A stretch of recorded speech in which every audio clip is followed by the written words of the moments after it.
So, Minecraft. Yeah, love that game. Look, today we're covering the series Him found on the channel Myuu, and what caught my attention when I first discovered the series was the illustrations, and if you randomly stumbled across the thumbnails to the videos and knew it was connected to Minecraft, you'd be curious too. And to share with you some insight of what to expect in this series to hopefully pique your interest, we're following the story of a man who started to experience odd things around the village, and his investigations lead to dangerous consequences that changed his life completely by the end of the series. It's gruesome, it's unsettling, it's tragic. It makes you want to sleep with the lights on at night. Overall, it's fun. I really enjoyed it, and honestly, I highly recommend watching the videos first because boy, was that an intense ride. And when you finish watching, come back here so you can hear my thoughts, explanations, and observations. So have fun, links are in the description. Are you back? Cool. Now, I'm going to split the series into 3 acts because the videos are too short for me to give them their own segments, and because in between each act, I want to share my predictions of what will happen next, and to further elaborate on what we were just shown. I'll basically be that annoying friend who can't stop talking during a movie night. Are you cool with that? Well, you better be, because that's just who I am. Now sit back, relax, leave a like on the video.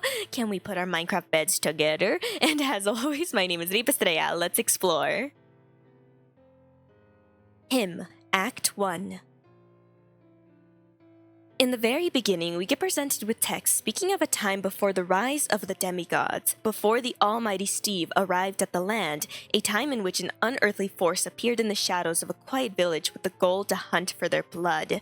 Wow, how ominous. Anyways, shortly after that, we see visuals of a villager who's a weaponsmith about to step into their home until an unexpected sight caught their attention. In the corner of his eye, illuminated by torchlight, was a body. This instantly worried the weaponsmith, and before approaching, he pulled out a knife and kept it hidden behind his back in case of an emergency. And once he mustered the courage to approach the body, he soon asked if the person was alright, since it wasn't confirmed that they were dead, but noticeably, there was a dark stain near their head. Could it be blood? Well, sadly, before we could process the sight any longer, unexpectedly the body was lifted into the air, no longer touching the ground, almost like an unseen force is levitating them. Speaking of which, the body then swiftly ended up in front of the weaponsmith, causing them to drop to the ground before forcing himself back up to run. And while running, he was calling out to his holiness, which is the village cleric. As for the body, it remained in place as the weaponsmith stepped inside the church. Once safe with the door closed, the weaponsmith explains to the cleric that there's something outside, and when asked to elaborate, he mentions the body, which turns out to be a woman with a mark. This made the cleric soon look outside through the peephole, but couldn't see a thing. In response to this, the weaponsmith looked outside to verify, and indeed, the body was no longer in the air. However, if you look hard enough, you can't see it on the ground, but sadly it then gets swiftly taken away by a mysterious force before the weaponsmith could point it out. Regardless, we quickly learn the identity of the floating woman with the mark on her face, and it was the cartographer's apprentice, who apparently went missing 5 years ago.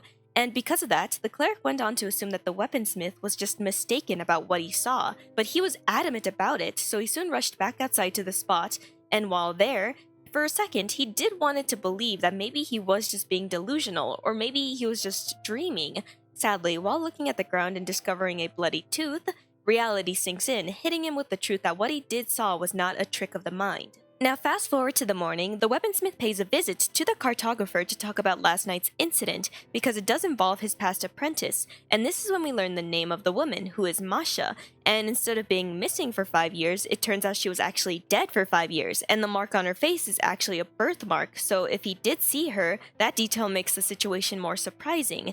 In response, the weaponsmith assumed he could have been hallucinating, but he's not positive, so he then asks what happened to her and learned that one day she went into an uncharted part of the woods, adamant about charting them, and never came back. The reason for this is because she believed there was something in those woods, specifically something ancient, dwelling there. The cartographer then suddenly asked the weaponsmith if he experienced anything that was unusual, before going on to mention the pile of randomly placed cobble at the edge of the water near the village. According to the cleric, it was meant for construction, yet no one has recollection of how it got there in the first place. Why is this important? We don't get told yet, because the cartographer then hands over Masha's journal to the weaponsmith so he can read it through and give a second opinion about its contents. So he accepts the journal, and in the corner there's some writing which reads, Him, Herobrine. And if you don't know anything about Minecraft and what Herobrine is, I'm genuinely surprised. So, to make a long story short, Herobrine is basically an urban legend that's a wide-eyed version of the player character Steve, who's been constantly removed on every update for Minecraft, and it's like he's this mysterious, potentially evil, or just powerful force. That's the gist. But back to the story. The weaponsmith goes home to obviously read the journal, which has illustrations that are pointing to a specific location, and there's one page that only says home for some reason. There's also additional writing that reads as so. He is the shadows, the walls, the air itself. He is everywhere like a sickness, and there is no cure but to wake up. He leaves a mark. And noticeably, we see a symbol at the bottom of the page, which is important to take note of for later. But let's now move on to the next page, which shows a mysterious-looking shadow figure with white dots for eyes and the word him on the page next to it. These are very interesting discoveries, but then suddenly a creak could be heard to the left of the weaponsmith, and as he looks towards the window, there it was, the mysterious dark figure with bright eyes. The correct response to seeing this is obviously to pull out a weapon, which the weaponsmith did before mustering the courage to peek outside. It was suspiciously quiet and empty, but at least it seemed like he was safe until he turned back around to enter his home again. And I will not lie, this moment genuinely scared me. I never felt more unsettled in my life. I hate that thing. It looks so unsettling. I would have died, passed out, shit myself if I was the weaponsmith. Sorry. Love the illustrations and the sound effects, by the way. Anyways, the surroundings go completely dark except for the figure's face, and unsettling noises come from it, which provoke the weaponsmith to instantly fall back and scream before pushing himself back up to run, and this is when the surroundings turned back to normal. As for the location he ran to, it was to the cartographer's home, which luckily he was awake and allowed the weaponsmith inside. And in a panic, the weaponsmith instantly started to explain to the cartographer that Herobrine is here. He also goes on to say that the thing must be the reason behind why Myuu went mad, and she could have been responsible for bringing it to the village in the first place, and that thing is now getting inside of his head. He then questions the cartographer if he's experiencing anything similar to this, and it turns out he has been seeing things in the corner of his eye. However, thanks to the holy charm blessed by His Holiness, who is the village cleric, all evil is being kept at bay. It's all thanks to his protection and blissful ignorance, which might stem from his grief. However, the weaponsmith says that this is more than just about grief. So he tells the cartographer to stay inside before heading back out to approach the pile of cobble mentioned earlier. He was just about to touch it until he was interrupted by His Holiness, the cleric, who was wondering why he was out so late at night, and in response he tells the cleric he couldn't accept what he's been seeing, which the cleric tries to excuse the sightings of Myuu as him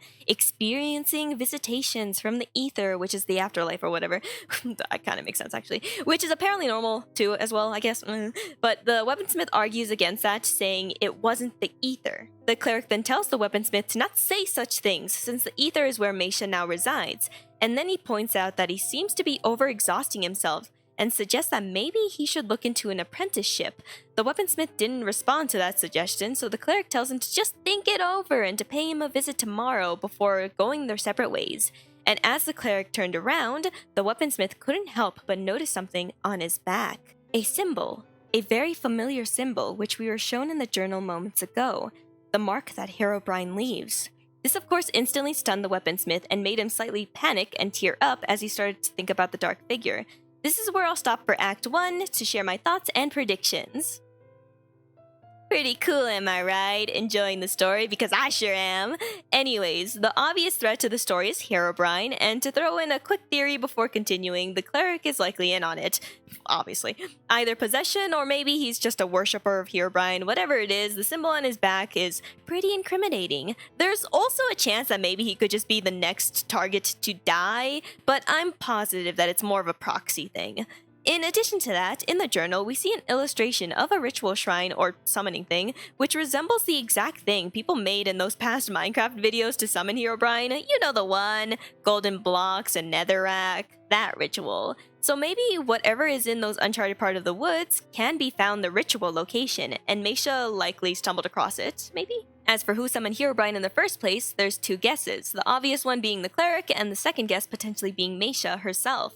So rather than finding it, she made it. However, I think the more likely answer about what happened to her was that maybe she was just lured there to be a sacrifice. Seems possible.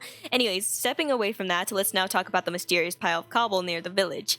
It has to be hiding something in it, obviously. As for what's hiding inside of it, I'm not fully 100% sure just yet. A power source? A charm? In order to find out, let's now finally continue on with the story and stop blabbering.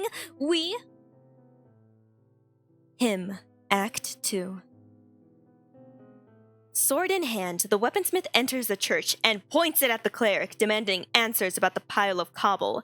In response, the cleric was frightened and confused, unsure what the weaponsmith was talking about. So left with no other choice, the weaponsmith ran outside towards the pile in order to destroy it, which the cleric attempted to stop him, but it was too late. The pile was torn apart, and what was hidden inside was the summoning structure of Herobrine. So my guess from literally just seconds ago about the shrine being made in the uncharted parts of the woods was wrong. What? It was indeed in the village. So unless there's multiple structures, now I'm not fully sure what the frick is in those woods and why Meisha was so adamant about going in there. So, Also, in my defense, having the ritual structure in the cobble would have been too obvious, so I didn't make that guess and just assumed it was something else, but I guess I'm the fool. Wow. Sometimes the obvious guess is the correct guess. Anyways, continuing with the story, the weaponsmith was brought to tears as he realized what he was looking at, and now that the truth was exposed, the cleric stopped pretending to be so innocent and finally started to confess. He tells the weaponsmith that he didn't mean for it to happen, but now he's in the walls, in the soil, everywhere. And as he says this, his eyes go completely black, which provoked the weaponsmith to raise his blade in fear. However, this didn't stop the cleric from continuing. He then exposes the fact that he's already inside of all of them, and that he's feasting on them. And to prove this point, the cleric starts to cry and drool out black liquid, while telling the weaponsmith that he's already succumbed to him, and it's only a matter of time until everyone else is completely under his spell. Then suddenly, the cleric jumps at the weaponsmith so he could start choking him, while claiming that what he's doing is a mercy, that he's sparing him from Herobrine's spell. However, the weaponsmith isn't into that kink and grabs a nearby rock and bashes the cleric's head in. Ooh, ow. Sadly, this didn't knock out the cleric, and as the weaponsmith took a step back, the cleric goes on to say something ominous as more dark liquid escapes from his orifices. And this is what he says: "His time is now. Let him arrive." Wow. With that, the weaponsmith grabs the rock again and repeatedly hits the cleric until he stops moving, but as a consequence, his blood starts moving towards the ritual shrine, and suddenly a flame erupted before revealing a dark figure with glowing white eyes. People compared it to a spider and to a creeper, but regardless, it soon goes on to move closer to the weaponsmith and whisper out a phrase that I couldn't quite understand, but I believe they're saying "I'm home" or "I'm him." I've never been the best at hearing words, I'm not gonna lie.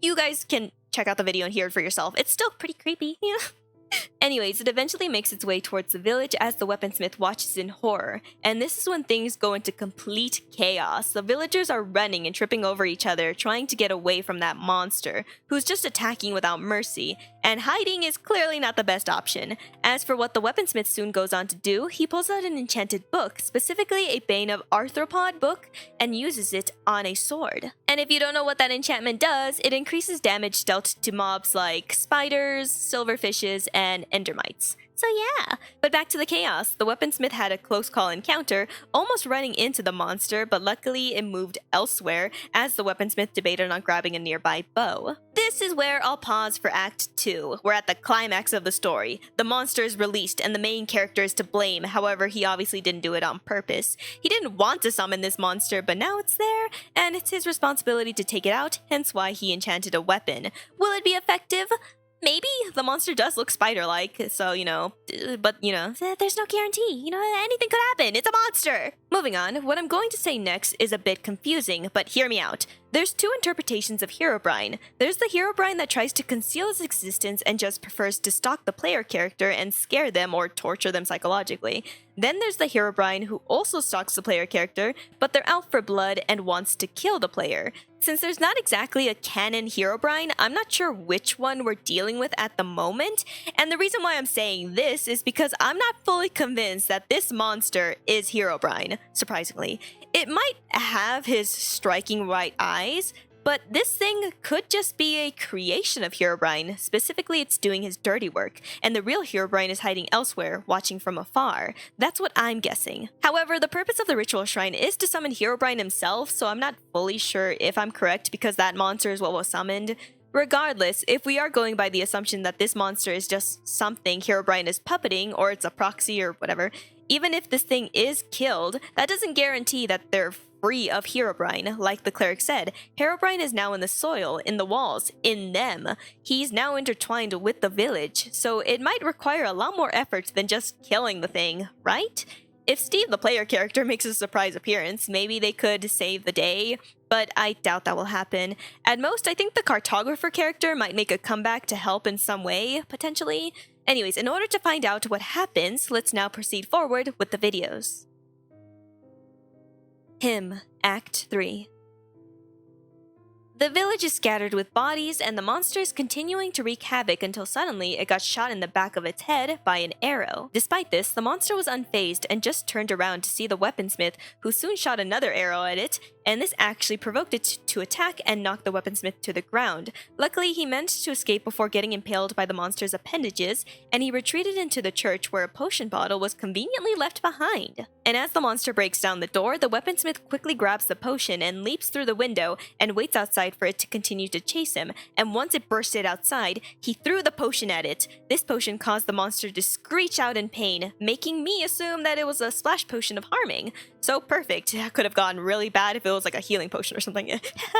Anyways, now the weaponsmith pulls out his enchanted sword, ready to fight. However, unexpectedly, arms bursted out of the monster's torso and grabbed onto him. Its grip was so intense, it caused the weaponsmith to scream as he was lifted into the air, and sadly, he dropped his sword in the process. Now the weaponsmith is forced to look directly at the monster, who soon splits its face open to reveal the horror underneath. It was pretty hardcore, no pun intended.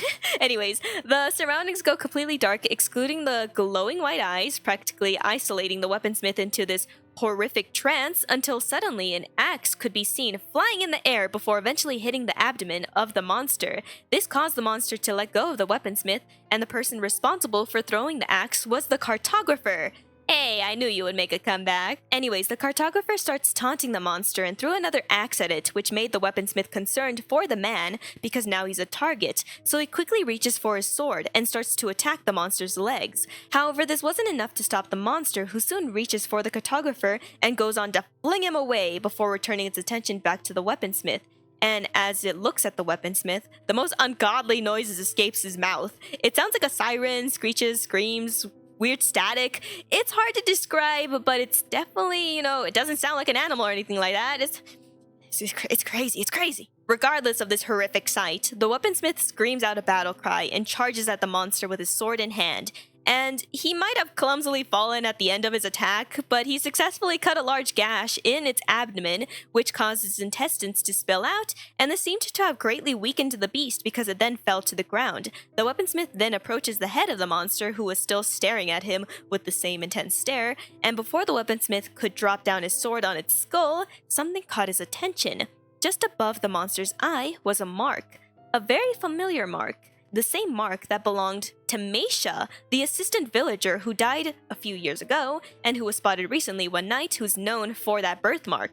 What a twist! I knew that thing wasn't Herobrine, but I didn't expect it to be her. That genuinely got me to audibly gasp when I was watching this. I like that. It's tragic. I love tragic. Anyways, this obviously made the weaponsmith hesitate, but it would be a mercy to end her suffering, so he eventually brought down his blade, and once the life in her eyes completely vanished, he dropped to his knees and wept for a while before eventually making his way to check on the cartographer, who sadly couldn't withstand the blow that he received from that monster's attack.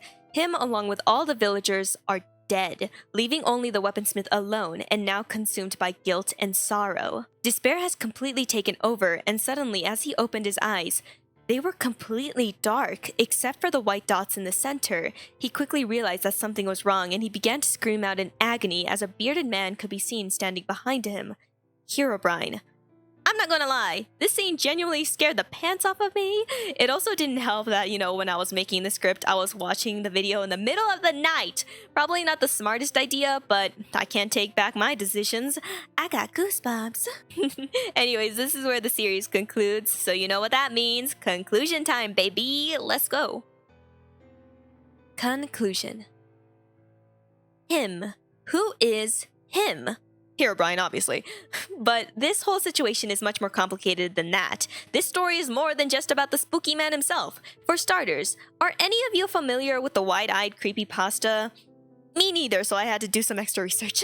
The story goes that someone was getting tormented by the sight of wide eyes in Minecraft, and at some point a depiction was made, and it was a skeleton/spider-like creature who's referred to as female. Doesn't that sound familiar? Isn't that interesting? Anyways, but its appearance is practically lost media, and only the wide eyes can be confirmed about its appearance, so yeah, that's a thing I have to add on there real quick. Additionally, this thing is believed to potentially be one of the origins or inspirations to Herobrine, I think. Now, how about Null? Do any of you know what Null is? It's another Minecraft entity who's completely pitch black except for its white eyes, and it's often depicted as an adversary of Herobrine. And in the series, we did see a completely pitch black creature with white eyes stalking the weaponsmith. Now, technically, that could just be Herobrine taking a different form, but the chance of that thing being Null or a creature inspired by Null makes me kind of want to laugh, because that's a total of 3 bad entities that the village are stuck with. White Eyes, Herobrine, and Null. That has to be one of the most unluckiest villages in the world, and I feel guilty for laughing, but come on. So where am I going with this, and why am I bringing those 2 up? Fun observation, that's it, honestly, I'm sorry. Anyways, let's now move on and talk about Masha, and what I interpreted about her story and how it connects to Herobrine, because obviously, there's a connection. So, thanks to the cleric doing something dumb, Herobrine appeared in the village and started to infect the place, which eventually drove Masha a little insane. She might have been more susceptible to Herobrine's influence, and because she was such an easy target, the day she went into those uncharted part of the woods to investigate, this gave Herobrine the opening to take her away and corrupt her into becoming that wide-eyed creature. Or maybe she was learning too much, since she did document a lot of stuff in her journal, so maybe Herobrine had to stop her by taking her out of the picture. The cleric probably helped too. Regardless, as for why she was summoned from Herobrine's ritual shrine instead of the man himself when the cleric died, I believe it's because the ritual shrine doesn't actually summon Herobrine. Well, it does, but specifically I believe Herobrine chooses what can come from his shrines. He can either appear or his beast can, and as we witnessed, Masha was what appeared after the ritual shrine was activated. And speaking of that shrine, because of what the cleric said about him not meaning for this to happen, I believe it makes sense for him to be the reason why Herobrine was summoned in the first place. He was responsible for first bringing him into the world, and he's what kickstarted the mess in the first place. And sadly, after summoning Herobrine, there's no unsummoning him or a way to get him to leave. So Herobrine is free to wreak havoc, and I believe the reason why he chose Masha to be the one to be summoned from his shrine when the cleric died, I believe it was for the purpose to create despair and fear. I'm not sure why, but for some reason I believe Herobrine feeds off of and gains power through the suffering of others. And once someone's spirit is crushed just enough, he can change that person for the worse, meaning the weaponsmith will likely become one of Herobrine's monsters, just like Masha was. Spooky and sad. Does this mean everything is hopeless, that Herobrine can't be defeated? Well, if you remember back to the beginning of the story, it mentions a demigod. It mentions Steve, and the events of this story technically takes place in the past, I believe, before Steve appears in the world. So hope is not lost. Just like how Luffy saved Wano, Steve will save the villagers. That's a weird comparison. Sorry, I've been watching a lot of One Piece. Anyways, that was the series Him, found on the channel Marcus Yu. If you like this series, there's actually more videos that can be found on the channel. For example, the garden. It looks pretty interesting. Doesn't it pique your curiosity? Well, links are in the description if it does. But first, since you made it this far in the video, please don't forget to like, subscribe, do the funny little notification thing, maybe leave a comment, follow my other social medias, and I better not catch you dying on me. Goodbye!